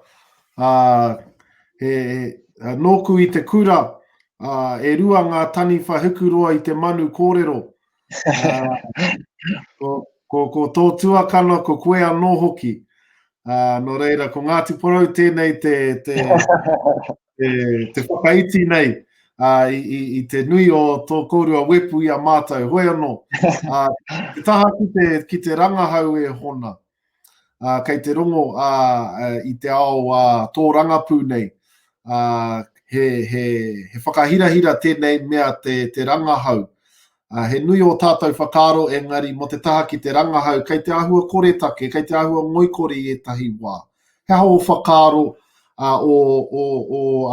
o kupu rānei ki enei Manu Pirere e ngana nei te piki ki aua taumata, ke eke ki taua tākutatanga, he ha wā au kupu ki a rātou. Me ki pēr, kua roa te Māori e rangahau ana. Ka hoki noho tātou, ki o tātou pūrākau, mo te kore, mo te pō, mo te ao mārama, koia pē te tino kōrero mo te rangahau, ka kuhua te tātou I te kore, ki te pō, ki reira whāwhai, ki reira wānangai, kia puta ai tātou ki te ao mārama. Hoi anō, kei te mohi au, ka kuhua nā tātou ki wetahi whare wānana Pākehā, wetahi wā heuaua, tērā ao, ko tāku noho ki a tātou, mehe mea tātou ka whakawhirinaki ki a tātou anō, kei reira te huna e ngā kau nui ana ki te āwhina I a tātou TV Māori, ka metu. Kei reira anō te kaha o tō tātou ui, kei roto iau a momo kaupapa Māori, nō reira, koira taku kaha aki ki a tātou, mehe mea tātou ka puta ki te ao, ki te mahi rangahau, me haere I runga I te wairua Māori, I te kaupapa Māori, me te whakaaro Māori, mā reira e ngāwara ia te para I taua huarahi. Ai, kupu pai wena, kei te rongo hoki I te nui o te pito mata I roto I a koe, e taku rangatira. Mo te ana mata, Hona Black, 2050, Me pērā tonu te whakaro. Kei te ahu pehea o whakaro mo te āpōpō. Mō anō o tira mō wāu mahi ahu whakamua nei. E aua, karai te tino moheo hea ha taku ana mata. Hoi anō mā te wā ka moheo. Mā wairana e tohu hea ha te rā ana mata. Hoi anō ko tāku noho i tēnei wā. He mahi i aku mahi. Hei oranga moku, hei oranga mo te whānau, mo te iwi. Ka mute, he whakakiki pea I weta he whāruarua I te wā ka tuwhera ake wera. E hika, ko te kohanga reo tēnei e mihi nei, ki a koe e whakatutuki nei ngā wawata o kuima o koroma. Anō te whea kohanga reo koe, hea hoki e tahi o whea ko I a koe I te kohanga reo. E hia kēnei ngā tau ki muri. Te awhina, ara I te papai oia. Hoi anō, he uaua te hoki I waku mahara ki we rawa I taku tamariki noho, no reira. Hoi anō, kei te mai mahara tonu au me ki te mahana o tērā ahuru mō mai o te kohanga. Me iaua wā, pēnei a tatau katoa he kuia a mātou kai whakaako no reira, ko tatau katoa era I whāngai, I taua kōrero, I whāngai ki te hā o te pinupinu, ki tērā momo wairua no reira, koira pe aku tino maharatanga. Me te mohio hoki I upoko pakaru o tātou mātua, o tātou kuia karaua, kia tutuki ai tērā kaupapa mō tātou. Me te kore mohio hea ka hua I tērā, I e rāwa hoi anō, ana ka titiro ki tō tātou kaupapa I te rānei, kua tino tutuki. Tēnā koe. Me ngā mihi ki tō pāpa, I tana umai kia mātou ki Ngāti Rangi waho, nāna tētahi puka I hura mo te unga mai o te kōti ki roto I a mātou o tina te hāhi ringatu. No reira, tērā tātai kōrero, ko koe tēnei, te takahi tonu nei I taua ara o tira te whakatakoto tonu I wō ake tapu wai ki te whenua mō ngā uri whakaheke te whai atu nei, mihi atu ana ki a koe hona e whakatairanga nei I tō tātou kaupapa te reo me ngā tikanga ki ngā wāhi katoa. Tēnā koe e taku rangatira. Tēnā koe te Tēnā rā koe tungane. Ngā mehe. I tētahi, I waimarie ki tēnei karahepe ki tētahi atu. Ko te whakamutunga tēnei o ngā ākonga I waimarie ki ngā karahepe o te kohanga reo. Ko koe tēnā zina tautari. Kua tukuna mai tētahi kiriata. Nā reira I mua I te whakawhiti atu ki a koe zina. Kia mātakitaki atu tātou. Ki tēnei kiriata. Tū mai rā e tamarua ko te he manga tui te tō tū te ao. Ko te whai ako te riri e whiri ai te tātua. He wiwi, he wawa, he papira huai, he rangi, he tunu kuia, ko rātiri. Ko ngā puna e rua e pipi e re kau atu ana ki te rua mo te tanita atu whātiro. Ka poha ka toto ki ngā kō awa o Whirinaki. He wai ora I ngā whainga o te hapu o te kutu. E whātorotoro atu ki te iwi a puhi kairiki ki te māmari. Tani whara ara ngā puhi. E whātorotoro atu ki ngā tini āhuaranga o te whenua nei ara kauhua ai ko taku kaupapa o te kaitiakitanga.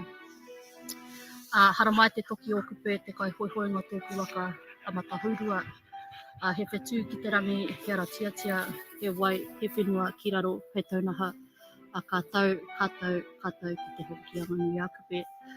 Ko tina tautiri tēnei, huri tēnei no taku kaipotanga o te hoki a manu I a kupe, o tira ki roto rawa o Whirinaki. Tēnā koutou. Ko tāku, ko te professional doctorate, ki raro iho I te wānanga o Awanuiarangi, mō te Māori me te Indigenous Studies. No reira ko taku kaupapa matua e hāngai pū ana ki te kaitiakitanga o te hokianga nui a kupe. Ko taku tūranga I tēnei wā, he kai ako au ki te kura kaupapa Māori o hokianga. Nō reira, ko tāku he waihanga tetahi pautarawa ho me pēhia rā te haka ako i ngā tikanga, i ngā āhuaranga o te kaitiakitanga. Me pēhia pia te puta atu i te akomanga hei hakamahi i ngā tohu o te taiao. Kia pēhia hoki te haka rau a te rau atu i enei āhuaranga ki roto i te akomanga. O reira, ko tērā tētahi o aku tino. Ka tahuri atu ko enei o ngā rangahau katoa, ka rangahau e pāna ki taku kāinga. Nō reira, he tikanga tuku iho, he kōrero tuku iho mai ngā kaumātua kua hi pātu.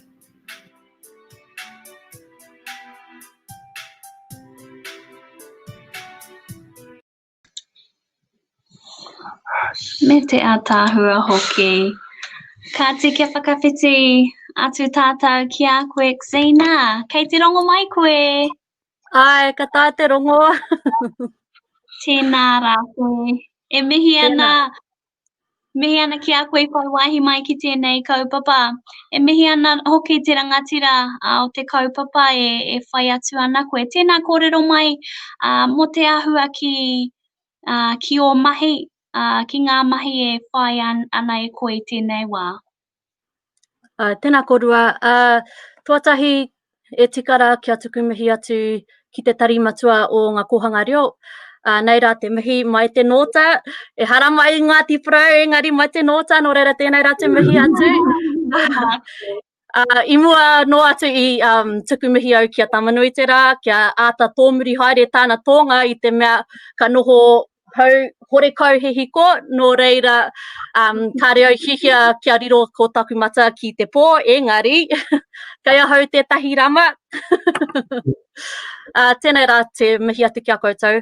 Ka tahuri atu au ki taku kaupapa, e hāngai puana ki te kaitiakitanga, ara e noho puana tēnei ki taku manawa i te mea, i tēnei wā, ka noho au ki raro i tētahi tuanui nuiho, e hara ko ngā pātu, he paru, te papa, he one one, engari i runga i tērā, i takataka mai te hakaro kia ruku hia hohonutia ki roto i tēnei mea te kaitiakitanga o taku kāinga o te hokianga. Kia tiro kau atu ana ki ngā tikanga kua pāhemo, ki ngā tikanga kua panoni, ara ko tāku ko ngā intergenerational changes e hanga ana ki ngā tikanga. Kia tiro kau atu ana i te nohoanga o ngā tikanga i mua i te taonga mai o tauiwima. Kia kaua e waihora mā tauiwi te rāweke, te tini, i o mātou ake pūrākau me ki o mātou tikanga o te kāinga. Nō reira, ko tēnei taku kaupapa matua. Me te rangatira hoki o tēnā kaupapa. Tēnā rawa atu koe. I pēhea rā te mate karauna ki a koe. He wā pai te noho tahi ki te whenua. Miharo rawa. I whai wā ki te hakatū i te tuanui i te tuatahi. Nō reira, e tatari ana hau mo ngā hararei, kia hakatū i aku pātu mai te uku. Nō reira, ai, miharo rawa te noho. Zina, e mihi atu ana ki a koe ko eke nei ki tēnei taumata. Me taku kite ko koe tēnei te whakawhenua i o whakaro katoa, i roto i wau mahi katoa.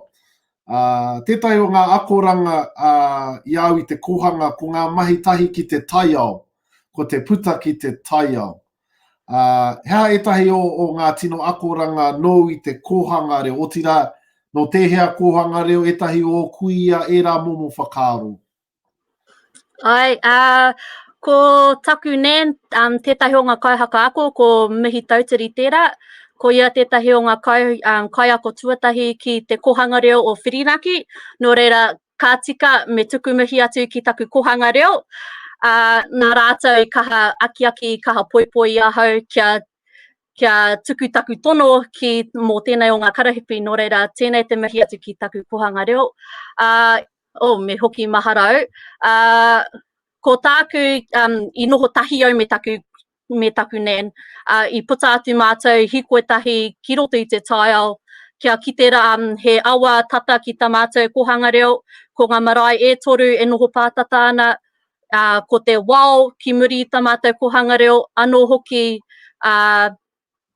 ko e noho pātata ata mātou ki te wahapū, no reira, ki katoa o mātou akoranga ki roto rawa i te tai ao. Oh, me te hoputuna. Zina, kei te kaha kōrero tia a tēnei wāhi ko hokianga. Nā he tino rāwaho au i te tai tokerau, ka noho au motu hake ki te tai rāwhiti. Whakamārama tia mai, heha tēnei mea te hokianga tanga. Hokianga tanga. No reira, nā kupe tēnei ingoa i tapaina, ara ko te hokianga nui a kupe tērā. I tāna tainga mai ki konei, i tipi haere ia i te motu, kātahi i hua e te hakaro ki roto i aia kia hoki atu ki Hawaii. No reira, i riro i a mātou tēnei ingoa hau o te hokianga nui a kupe mai tāna hokinga atu. No reira, he tino mana tēnei o ngā ingoa, ko roto katoa i te pūmanawa, i te whatu manawa, nāna anō i hakatakoto i te tuapapa mā mātou ngā uri hake heke. Nā tāhua tēnā. I a koe ka kōrero mo te kaitiakitanga, he haetahi o ngā whakatinanatanga o tēnei mea o te kaitiakitanga, i roto i a koutou o te hokianga, o tira ki roto pē i tō kura. No reira, ka tuku mihi atu ki taku kura i te mea he kaiako au ki te kura kaupapa Māori o hokianga. I reira au i tupu ake, ko Whai Michelle Sarich, rao ko Whai Tarati Buckley, nā raua i poipoi i ahau, i haka-awe i ahau hei tū he kaiako. No reira, ko tāku kia haka-ako i enei āhuaranga o te tai ao ki roto i tāku akomanga, nāku kē te Waimarie i te mea i kei te kaha rapurapu haere o mātou tumuaki i ētahi, ara kē atu mai te akomanga pēnei i te NCEA e rā momo āhuaranga, kia hoki atu ki ngā tuapapa i whārikihia i o mātou nei tūpuna, ana kia puta atu te akomanga, kei reira kē te oranga mo mātou. Ai. No reira, Zina, kei te rongo ka tino Waimarie wā koutou tamariki i a koe me tō hari i a rātou. Mātou i konei ka noho ki te mahi pāngarau me te pūtai ao, aua mahi whakahoha i a mātou. Kei te whakaro au ki ngā hua me ngā painga tuahine o tō rangahau, mo tō iwi me tō kura, hea te tino painga ki te tino hua ka puta, kaua ki a koe anake engari ki tō rahi. Ko maha ke ngā hua i te mea ko tāku kia kaua rawa e whaiwhai haere i ngā rangahau o Tauiwa i te mea te huhua hoki o Tauiwi i tuhi i o mātou ake pūrākau, i o mātou ake tikanga, i o mātou ake kōrero tahito. No reira, ko tāku kia whaiwhai haere i ngā tapu ai o aku tūpuna, ara ngā kōrero tuku iho, nā rātou i hakatōngia ki roto rawa i o mātou o te hokianga nui a kupe. No reira, ko tēnei te hua matua kia hoki anō ki e rangwa āhuaranga, kia kaua waiho mā Tauiwi te rāweke, te kōrero hia ko ēnei o koutou ake pūrākau no reira. Ai, ko tērā. Kei te hoki ngā whakaaro ki te tongi kura māku anō tōku whare e hanga. Nā ko koe tēnei e ki nei māku tonu tōku whare e hanga, māku hoki taua whare e whakakōrero. E kore ngā mihi e pau ki a koe Zina o tira tō rahi i te tai tokerau, tēnei te kohanga reo e whakahihi nei, nui nei. I wāu mahi o tira Ngā Manu Pirere katoa o te pō Zina, ko koe te whetū o te pō, i te āhua o te pō i te tai tokerau rā, ka mihi ki a koe. Ngā mihi. E mihi whakamutu ngā wāu ki etahi? E mihi whakamutu ngā wāu ki etahi o tō whānau, ki etahi atu rānei? Ko tāku e kore rawa ngā mihi e mimiti, engari ki taku kohanga reo nā rātou anō I hakatongia I te kākano ki roto I ahau, ara ko te reo Māori tērā. Ki taku nen, ko ki taku nen a nana mihi ana ki aia, anō hoki ki taku kura, ki te kura kaupapa Māori o Hokianga. Kia koutou hoki. Tēnā koe, Tēnā te... rawa atu koe. Tēnā koe te marama e whiti ana I te pō.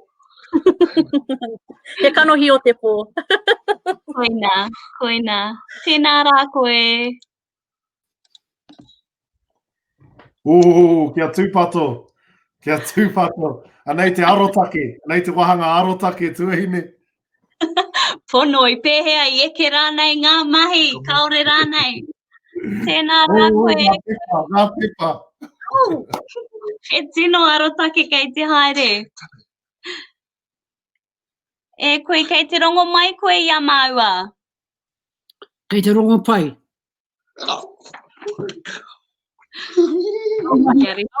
Auahi ana te mahi nei e heka mā. E mihi ana mue nei āhuatanga katoa.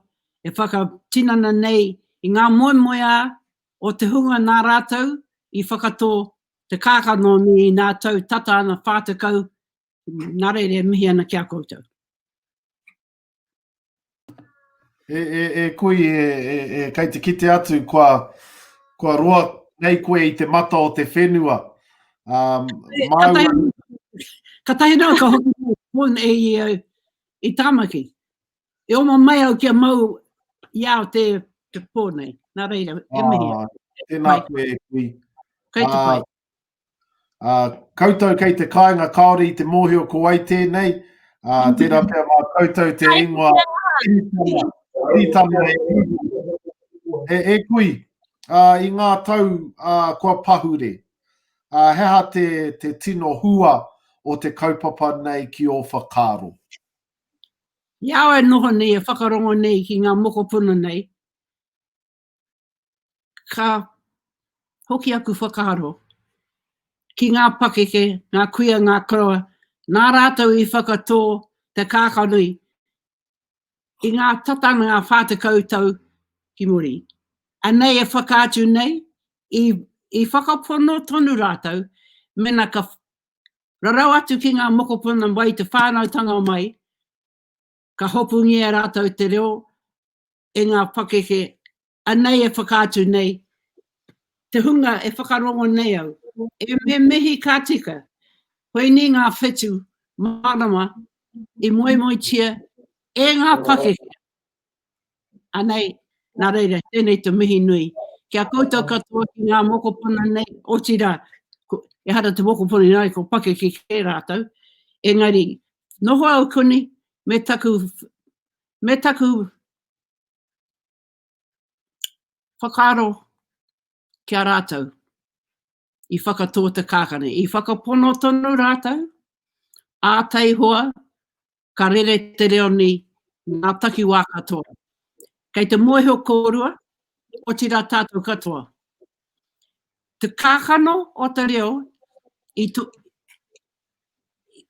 timata mai I te kohanga reo. I taua wā, rua noiho,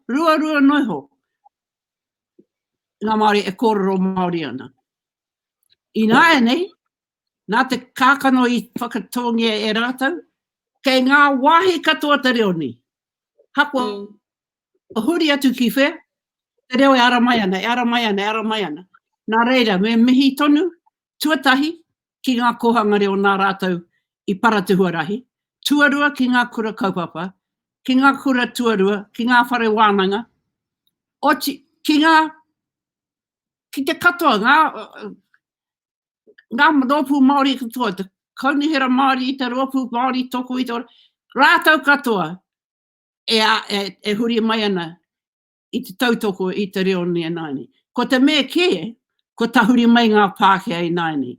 Nā reira, me mihi tātou. Ana, ko puawai, kei ngā wahi katoa te reo ni, nā reira, mihi ana ki te hunga, e nei mokopuna, e hoi nei te waka, I runga ngā waka Mātauranga. E hara mata Māori anake, engari mo Aotearoa whānui. Kua e mea na, ko te kara no tātou ke kite, me ki te kurapaka, te kupu Pākehā, te tsunami. Ngāri tsunami, e hora haere ni. Engari me whakaiti tātou. Kaua tātou e whakahihi. Kaua tātou e whakahe e te atu.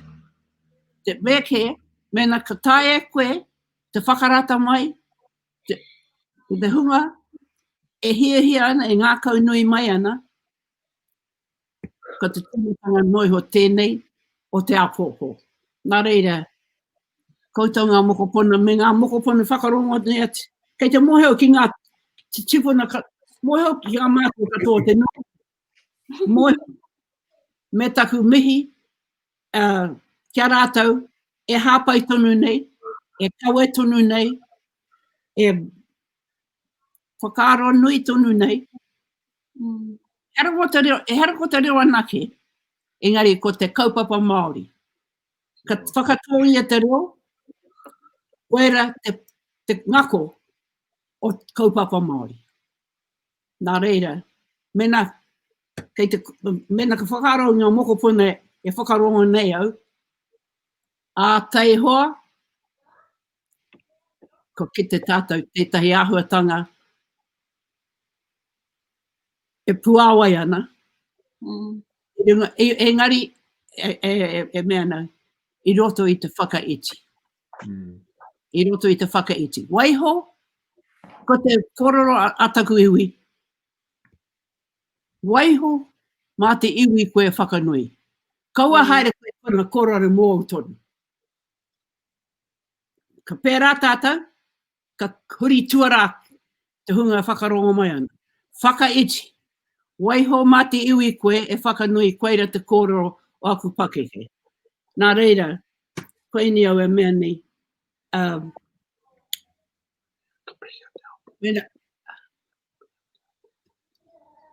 Wai mari au kei kuni au.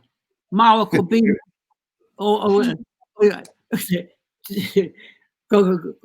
Māua bina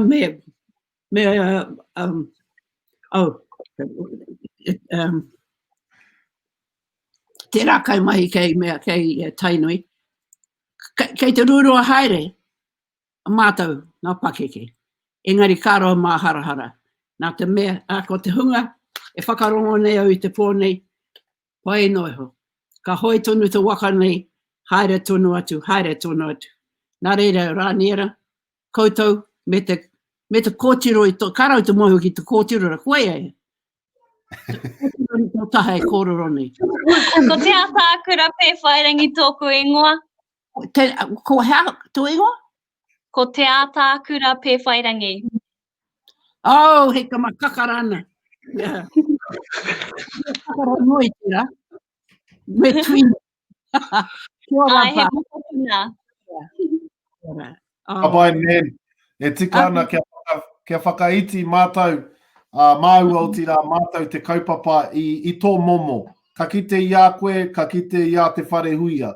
Ka kite I a koe, ka kite I a Dame Te Ata. Ka kite I a koe, ka kite I a Tāhimi. Tātou kapua. Mai atu. O tira te morehu kraua o ngai tūhoi a Papa Timoti. Ko kōrua mea te otinga o tērā reanga. Nō reira, tēnei te kaupapa e whakaiti nei I aia I mua tonu I a koe o tira tō momo. Nā koutou tēnei kaupapa I whakatō, I waiwai, e tipu e mato nei. Ko ngā hua, o te pō, ko ngā hua ngā koutou tonu I whakatō. E koe eri tana kei te mihi. Saka kōrero whakamutunga ko tēnei.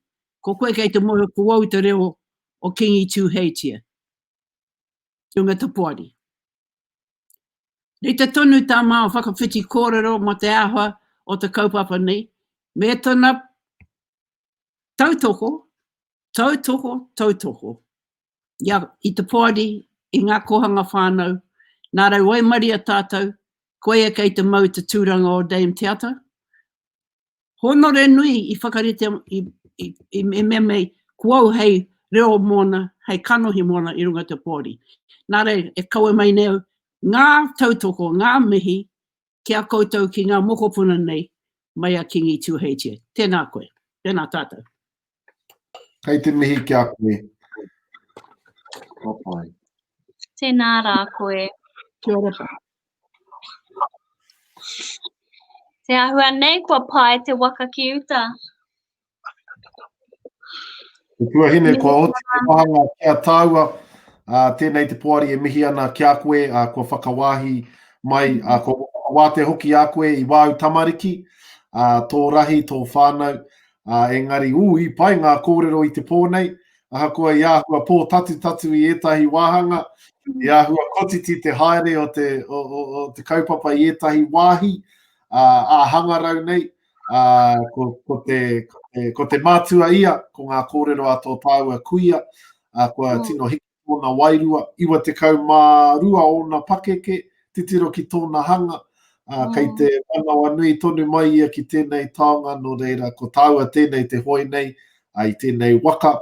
Au tira me mihi ngā manu pirere katoa, o koutou whānau maha, nā rātou koutou i eke ki enei taumata i roto i te ahuru mōwai me te manaaki a koutou, no reira e te rahi, e te motu whānui, tēnei māua ko te ātākura pēwhairangi, e tuku nei ngā māua mihi kia koutou katoa, tēnā koutou, pōmarie. Pōmarie. Ngā koutou e. Aote. Ai, ngā mihi whānau, ngā mihi kia koutou katoa. Ngā mihi mo te krihi me te tauhou. Kei apu.